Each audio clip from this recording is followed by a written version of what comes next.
Hello दोस्तों, स्वागत है हमारे यूट्यूब चैनल डियर लर्नर्स में। और आज की क्लास में हम लोग पढ़ेंगे इंपॉर्टेंट जीके क्वेश्चंस के बारे में, जो कि जीके के हर एक सेगमेंट से रिलेटेड हैं और आपके पीटी एग्ज़ाम के लिए इम्पॉर्टेंट रहने वाले हैं। तो चलिए स्टार्ट करते हैं आज की क्लास को और देखते हैं आज का सबसे पहला क्वेश्चन। तो पहला क्वेश्चन है हमारा, 320 ईस्वी से 550 ईस्वी के बीच भारत में किस राजवंश का शासन था। तो आपको बताना है इस टाइम पीरियड के दौरान भारत में किस राजवंश का शासन हुआ करता था, मगध वंश, गुप्त वंश, मौर्य वंश या होयसला वंश। तो यहाँ पर जो आंसर आपका सही होगा वो होगा गुप्त वंश। तो इस टाइम पीरियड के दौरान भारत में गुप्त वंश का शासन हुआ करता था। और मगध साम्राज्य के अंदर अगर हम बात करें तो यहाँ पर पहले मगध शासन रहा, उसके बाद फिर मौर्य वंश का शासन रहा और देन फिर गुप्त वंश का शासन रहा भारत में। और गुप्त वंश की जो स्थापना है वो की थी श्रीगुप्त ने। तो श्रीगुप्त के द्वारा गुप्त वंश की स्थापना की गई। लेकिन इसके जो महत्वपूर्ण कई सारे शासक रहे, उनमें समुद्रगुप्त, कुमारगुप्त और चंद्रगुप्त द्वितीय का नाम आता है। बढ़ते हैं अगले क्वेश्चन की ओर। अगला क्वेश्चन है, भारत का नेपोलियन किसे कहा जाता है। तो ये क्वेश्चन आपको पहले से ही पता होगा क्योंकि काफ़ी इजी क्वेश्चन है। भारत का नेपोलियन किसे कहा जाता है, तो इसका सही आंसर होगा समुद्रगुप्त। तो गुप्त वंश का ही शासक है समुद्रगुप्त और इसी को भारत का नेपोलियन कहा जाता है। उसके अलावा बात करें अगर हम कुमारगुप्त की, चंद्रगुप्त द्वितीय की, ये सभी आपके रिलेटेड हैं गुप्त वंश से। अगला क्वेश्चन है, और एक चीज़ इसमें और हम देख लेते हैं। तो देखिए, जो समुद्रगुप्त को भारत का नेपोलियन कहा किसने था, ये क्वेश्चन भी आपसे कई बार पूछा जा चुका है। तो ये कहा था विंसेंट स्मिथ ने। तो विंसेंट स्मिथ के द्वारा ही समुद्रगुप्त को भारत का नेपोलियन कहा गया था।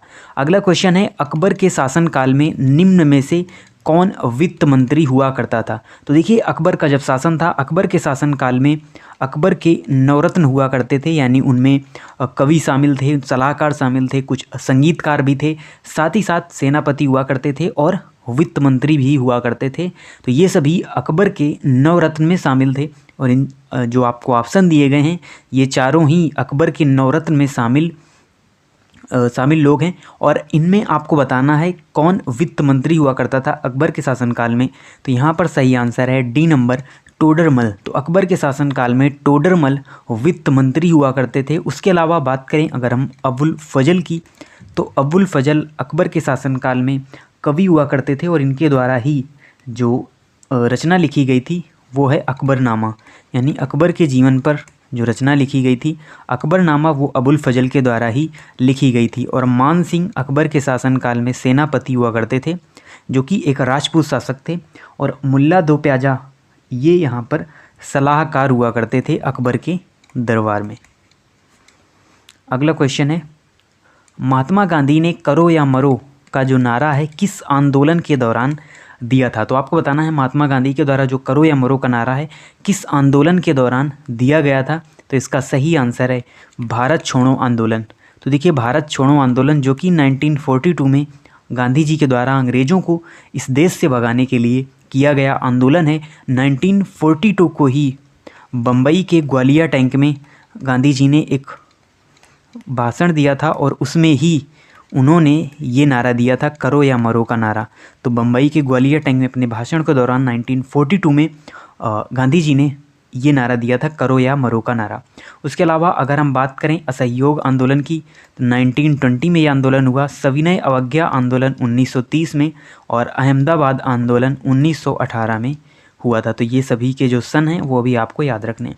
अगला क्वेश्चन है, फॉरवर्ड ब्लॉक की स्थापना निम्न में से किसने की थी। देखिए, फॉरवर्ड ब्लॉक की जो स्थापना है वो की गई थी सुभाष चंद्र बोस के द्वारा। तो सुभाष चंद्र बोस ने ही फॉरवर्ड ब्लॉक की स्थापना की थी। अगला क्वेश्चन है, संविधान सभा में महिलाओं की संख्या कितनी थी। तो देखिए, यहाँ पर थोड़ा सा टफ क्वेश्चन ये हो जाता है क्योंकि यहाँ पर जो नंबर ऑफ वुमेन थी वो हमसे पूछा जा रहा है। संविधान सभा के अंदर वैसे कई लोगों का योगदान रहा और उसी में पूछा जा रहा है टोटल जो संख्या थी महिलाओं की संविधान सभा में वो कितनी हुआ करती थी। तो इनकी संख्या थी 15, यानी कि 15 महिलाएं हुआ करती थी संविधान सभा के अंतर्गत। संविधान सभा में महिलाओं की संख्या थी 15। अगला क्वेश्चन है, गोवा को एक राज्य का दर्जा किस वर्ष दिया गया। तो देखिए, यहाँ पर हम समझ लेते हैं गोवा के इतिहास के बारे में, जो कि काफ़ी ही इंटरेस्टिंग है। तो देखिए, बात करें अगर गोवा की, तो 1947 में हमारा देश अंग्रेज़ों से आज़ाद हुआ और कई सारे राज्य और कई सारे केंद्र शासित प्रदेशों का वहाँ पर यानी गठन किया गया। कई सारे राज्य बनाए गए, कई सारे केंद्र शासित प्रदेश बनाए गए और फिर बीच में समय समय पर कई सारे जो यूनियन टेरिटरी थे उनको राज्य का दर्जा दिया गया। लेकिन अगर हम बात करें गोवा की, तो गोवा 1962 तक पुर्तगालियों के कब्जे में ही रहा, यानी देश के आज़ाद होने के बाद भी गोवा पर पुर्तगालियों का ही शासन रहा 1962 तक। फिर 1962 में एक कार्यवाही के द्वारा यानी एक सैनिक कार्यवाही के द्वारा पुर्तगालियों को वहाँ से भगाया गया और 1962 में गोवा को एक यूनियन टेरिटरीज का दर्जा दिया गया, केंद्र शासित प्रदेश का दर्जा दिया गया। और फिर 1987 में गोवा को एक पूर्ण राज्य का दर्जा दिया गया। तो गोवा को एक पूर्ण राज्य कब घोषित किया गया? तो 1987 सन आपको याद रखना। अगला क्वेश्चन है, अभिव्यक्ति की स्वतंत्रता से संबंधित प्रावधान अनुच्छेद के किस अनुच्छेद में दिया गया है? अभिव्यक्ति की स्वतंत्रता, जो कि हमारे मौलिक अधिकार के अंतर्गत आती है और इसका उल्लेख आर्टिकल 19 में हमको देखने को मिलता है। अनुच्छेद 19 के द्वारा ये बात संविधान में कही गई है कि आपको अभिव्यक्ति की स्वतंत्रता दी गई है। उसके अलावा बात करें आर्टिकल 17 अस्पृश्यता से रिलेटेड है और अनुच्छेद यानी आर्टिकल 18 में बात की गई है उपाधियों के अंत के बारे में और दोष सिद्धि के संबंधित जो प्रावधान है अनुच्छेद 20 में दिए गए। संसद में राष्ट्रपति द्वारा कितने सदस्यों को मनोनीत किया जाता है? तो देखिए, राष्ट्रपति के द्वारा लोकसभा और राज्यसभा दोनों में कुछ सदस्यों को मनोनीत किया जाता है, जिनमें अगर हम बात करें तो लोकसभा में 2 सदस्यों को मनोनीत और राज्यसभा में 12 सदस्यों को मनोनीत किया जाता है राष्ट्रपति के द्वारा। लेकिन यहाँ पर आपसे पूछा गया है संसद, जिसमें लोकसभा राज्यसभा दोनों शामिल हैं और इनकी टोटल संख्या आपको बतानी है, जो कि है 14। तो यहाँ पर आंसर सही होगा 14, ना कि 12। यहाँ पर आप ऑप्शन सही ना करें।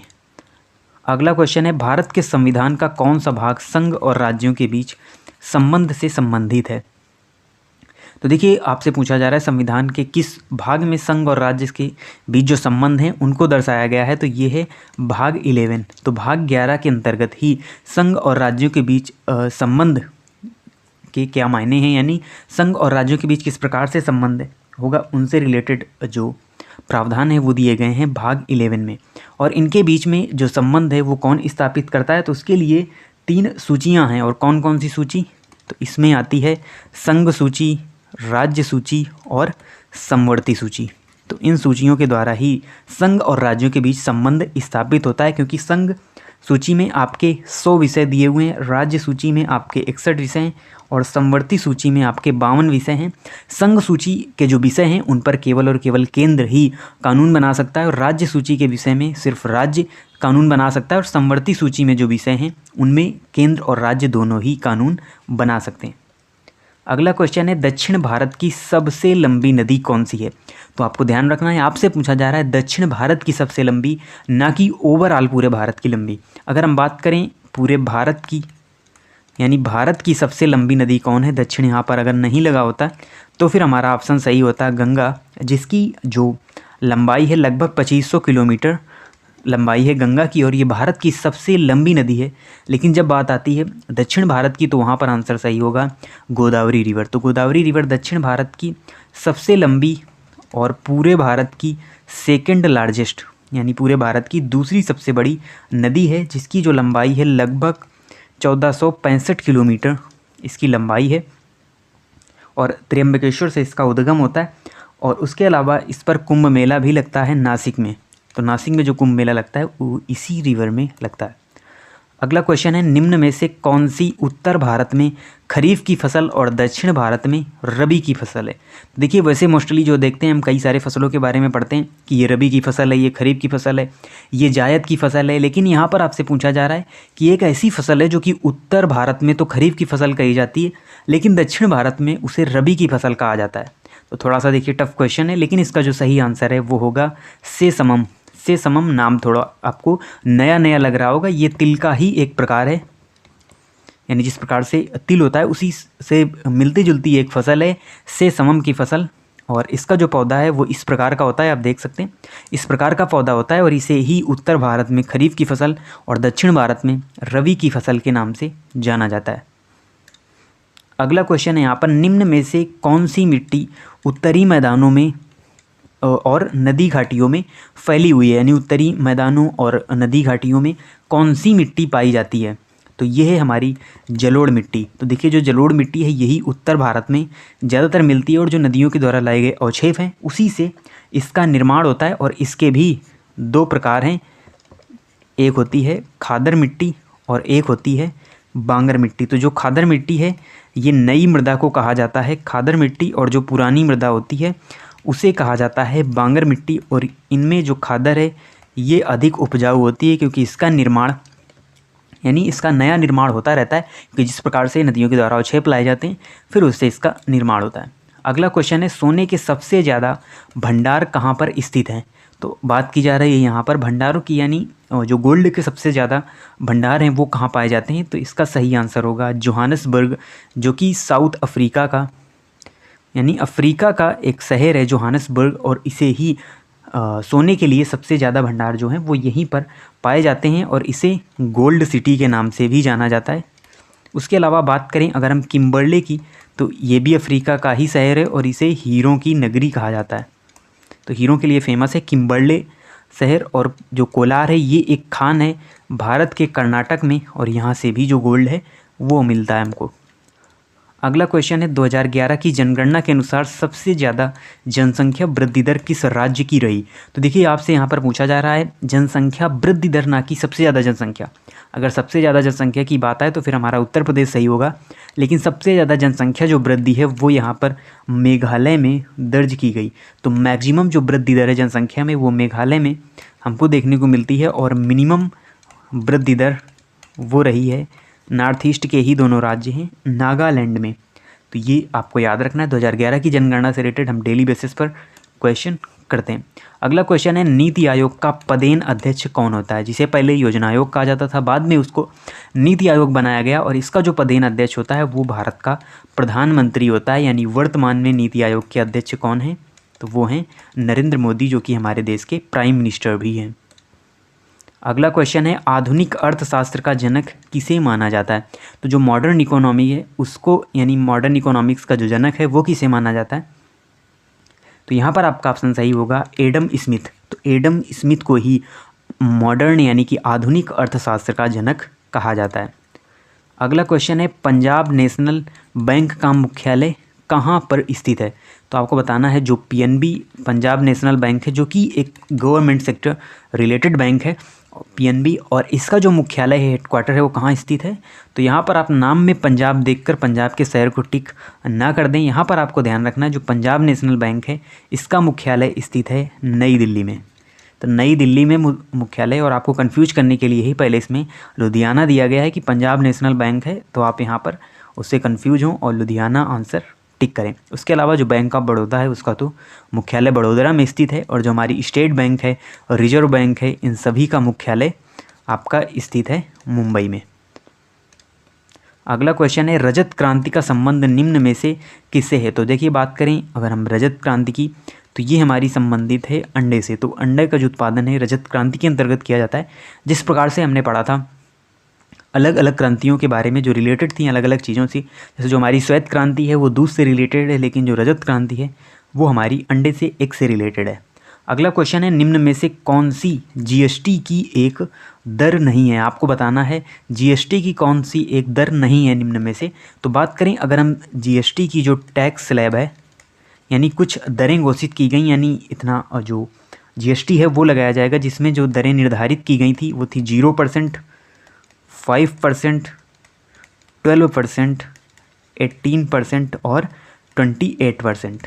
तो ये देखिए जो दरें हैं जीएसटी के लिए वो यहाँ पर टैक्स स्लैब दी गई हैं, और यहाँ पर जो सही आंसर होगा वो होगा 10%, यानी 10% जीएसटी की कोई दर नहीं है। जो टैक्स स्लैब दी गई थी 0.5% जीएसटी लगेगा, 12%, 18%, 28% और अलग अलग चीज़ों में अलग अलग जीएसटी लगता है। अगला क्वेश्चन है, चेचक के टीके की खोज किसने की थी? तो देखिए जो चेचक का वैक्सीन है उसको किसने खोजा था? तो इसका सही आंसर होगा एडवर्ड जेनर, और इन्हें ही वैक्सीन का जनक माना जाता है। यानी सबसे पहले इन्होंने वैक्सीन की खोज की थी और उसमें इन्होंने चेचक के टीके की खोज की थी। तो वैक्सीन का जनक अगर पूछा जाए तो वो भी एडवर्ड जेनर है, चेचक के टीके से रिलेटेड वो भी एडवर्ड जेनर हैं। उसके अलावा जो पोलियो का टीका है वो बनाया था जोनास साल्क ने। तो पोलियो का टीका विकसित किया था जोनास साल्क ने। अगला क्वेश्चन है, हमारे शरीर में विटामिन के की कमी से क्या होता है, यानी विटामिन के की कमी से कौन सा रोग होता है? रात का अंधापन, ये जिसे हम रतौंधी कहते हैं, ये तो हमारा विटामिन ए की कमी से होता है। और प्रजनन की कमी विटामिन ई की कमी से। और स्कर्वी जो रोग है ये हमारा विटामिन सी की कमी से होता है। और यहाँ पर सही आंसर होगा डी नंबर, रक्त का थक्का देरी से जमना। विटामिन के की जब आपके शरीर में कमी होगी तो जो आपका रक्त का थक्का है वो देरी से जमेगा, यानी अगर कहीं पर आपको चोट लगती है तो ब्लीडिंग लगातार होती रहेगी, क्योंकि ब्लीडिंग तभी बंद होती है जब रक्त का थक्का वहाँ पर बन जाता है। तो ये प्रॉब्लम आएगी विटामिन के की कमी के कारण। अगला क्वेश्चन है, किसे राइट निम्न में से किसका अयस्क है? तो यहाँ पर आंसर सही होगा मैग्नीशियम, जिसे हम Mg से डिनोट करते हैं, ये इसी का एक अयस्क है। अगला क्वेश्चन है, अत्यधिक उच्च तापमान मापने के लिए किसका उपयोग किया जाता है? तो देखिए जो ताप है उसको मापने के लिए थर्मामीटर का भी हम यूज करते हैं, लेकिन यहाँ पर बात की जा रही है जब हाई टेम्परेचर है उसे हम थर्मामीटर से नहीं माप सकते, उसके लिए हम यूज करते हैं पायरोमीटर का। तो पायरोमीटर के द्वारा ही हम यहाँ पर उच्च तापमान को मापते हैं। अगला क्वेश्चन है, प्रकाश के तरंग दैर्घ्य मापने की इकाई क्या है? तो देखिए प्रकाश का जो तरंग दैर्घ्य है जिसे हम लैम्डा से भी डिनोट करते हैं और इसे हम मापते हैं एंगस्ट्रॉम में। तो एंगस्ट्रॉम जिसका साइन इस प्रकार से होता है, आपने पढ़ा भी होगा 12 स्टैंडर्ड में फिजिक्स के अंतर्गत। तो प्रकाश के तरंग दैर्घ्य मापने की जो इकाई है उसे हम एंगस्ट्रॉम कहते हैं। अगला क्वेश्चन है, कुचिपुड़ी कहाँ का शास्त्रीय नृत्य है? तो देखिए 8 जो शास्त्रीय संगीत शास्त्रीय नृत्य हैं वो हमारे भारत में हैं और ये अलग अलग राज्य से रिलेटेड है। तो उसी में एक है कुचिपुड़ी और ये हमारा आंध्र प्रदेश से रिलेटेड है, यानी आंध्र प्रदेश का शास्त्रीय नृत्य है कुचिपुड़ी। और बात करें जब हम भरतनाट्यम की तो ये हमारा तमिलनाडु का शास्त्रीय नृत्य है। और केरल में आपको कथकली और मोहिनीअट्टम ये दोनों रिलेटेड हैं केरल से। और असम का जो शास्त्रीय नृत्य है वो है सत्रिया। उसके अलावा मणिपुरी, उड़ीसी और उसके साथ ही साथ जो कथक है वो भी एक शास्त्रीय नृत्य की श्रेणी में आता है। अगला क्वेश्चन है, चीन की मुद्रा का क्या नाम है? तो देखिए दिए गए ऑप्शंस के हिसाब से अगर हम यहाँ पर देखें तो जो युआन है वो हमारा सही आंसर होगा। जो चीन की मुद्रा है उसका नाम युआन है, लेकिन चीन ने अपनी मुद्रा का नाम बदलकर रेनमिनबी कर दिया है। तो रेनमिनबी भी अगर ऑप्शन में मिलता है तो वो भी सही आंसर होगा, क्योंकि चीन की मुद्रा का नाम बदलकर रेनमिनबी भी कर दिया गया है और युआन इसकी मुद्रा तो है ही। उसके अलावा बात करें अगर हम येन की तो ये जापान की मुद्रा है और डॉलर आपका यूएस में, यानी यूएस की मुद्रा डॉलर है। अगला क्वेश्चन है, यूनेस्को का मुख्यालय कहाँ पर स्थित है? तो बात करें हम यूनेस्को की अगर, तो इसका जो मुख्यालय है वो स्थित है आपका पेरिस में। और भी ये अगर हम बात करें जो हमारा यानी कि यूनाइटेड नेशंस है उसी की एक शाखा है यूनेस्को, यूनिसेफ, इस प्रकार से कई सारे संगठन हैं अलग अलग जो कार्य करते हैं। तो इसका जो मुख्यालय है वो स्थित है पेरिस में। अगला क्वेश्चन है, नोबेल पुरस्कार कहाँ वितरित किए जाते हैं? तो देखिए विश्व का सबसे बड़ा पुरस्कार माना जाता है नोबेल प्राइज़ को, और ये कहाँ पर वितरित किए जाते हैं? तो हर साल दिसंबर माह में इनको वितरित किया जाता है। कहाँ? स्वीडन की राजधानी स्टॉकहोम में। तो स्वीडन के स्टॉकहोम में ये वितरित किए जाते हैं। और इससे रिलेटेड एक अदर फैक्ट ये है कि वैसे ये 6 क्षेत्रों में दिए जाते हैं नोबेल प्राइज़, और जो शांति का नोबेल है वो यहाँ पर दिया जाता है नॉर्वे की राजधानी ओस्लो में। तो देखिए जो 5 क्षेत्रों में नोबेल प्राइज़ हैं वो तो दिए जाते हैं स्वीडन की राजधानी स्टॉकहोम में, लेकिन जो शांति का नोबेल है वो दिया जाता है नॉर्वे की राजधानी ओस्लो में। तो ये एक इम्पॉर्टेंट फैक्ट है इससे रिलेटेड जो आपको याद रखना है। अगला क्वेश्चन है यहाँ पर, उत्तर प्रदेश का राजकीय पक्षी कौन सा है? तो देखिए जैसा कि एग्ज़ाम है हमारा पीईटी का जो कि यूपी से रिलेटेड है, तो यूपी के भी कुछ क्वेश्चन हमको पता होने चाहिए, यूपी की जीके भी हमको पता होनी ज़रूरी है। तो यहाँ पर जो उत्तर प्रदेश का राजकीय पक्षी है वो कौन सा है? तो वो है सारस। तो सारस ही उत्तर प्रदेश का राजकीय पक्षी है। और बात करें अगर हम मोर की, तो ये हमारे ओवरऑल भारत का राष्ट्रीय पक्षी है मोर, और उत्तर प्रदेश का राजकीय पक्षी है सारस। तो ये हमारे आज के इम्पॉर्टेंट 30 क्वेश्चन थे जो हमने डिस्कस किए, और उनसे रिलेटेड जो अदर फैक्ट थे वो भी हमने डिस्कस किए। और डेली बेसिस पर ये डेली 5 PM पर क्लास होती है, और आप डेली तैयार रहें और जो अपने आंसर हैं वो देने का प्रयास करें और निश्चित तौर पर इस क्लास से, इन क्वेश्चन से आपको निश्चित तौर पर मदद मिलने वाली है आपके एग्ज़ाम के लिए, और आपका जो नॉलेज है वो इम्प्रूव और एनहेंस भी होता रहेगा। तो मिलते हैं आपसे नेक्स्ट वीडियो में न्यू इम्पोर्टेंट क्वेश्चंस के साथ, और तब तक के लिए धन्यवाद।